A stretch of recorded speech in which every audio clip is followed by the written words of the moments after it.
With the 29th pick in the 2011 NBA Draft, the San Antonio Spurs select Corey Joseph from Toronto, Canada, and the University of Texas. I don't know who it is, but boy.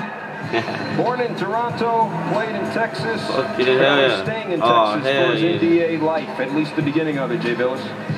This is a bit of a surprise. I'm not sure how many people, if any, had Corey Joseph going in the first round.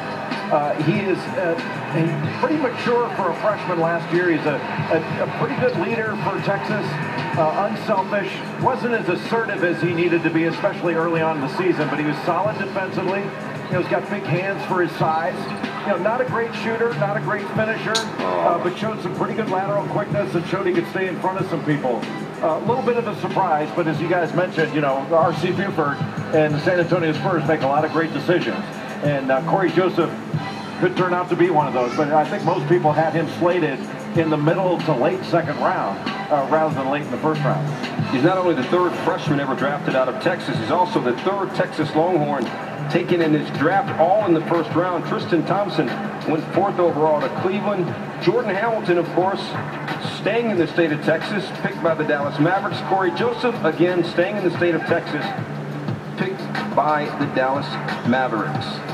So San Antonio gets a guy who can score a little bit.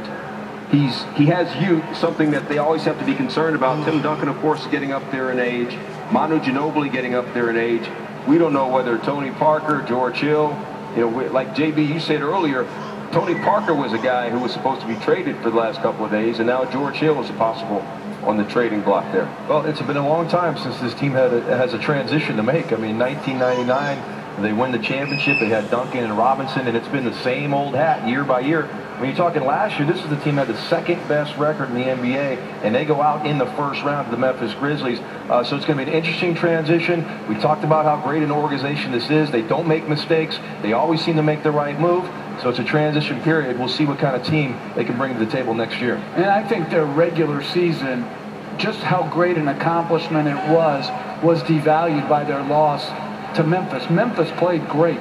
It wasn't what San Antonio didn't do in that first round.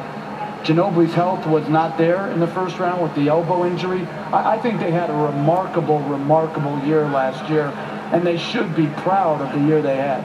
Manu Ginobili, we saw that injury that he had. We know he's getting up there in age. He's not always the guy who's going to be and has been healthy consistently. How much of a concern is that for this franchise?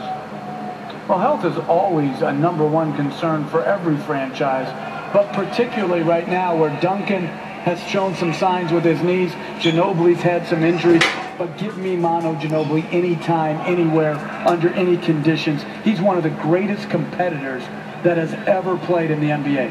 San Antonio Spurs, 4 NBA championships since 1999. The Chicago Bulls right now are on the clock. Let's take a look at what they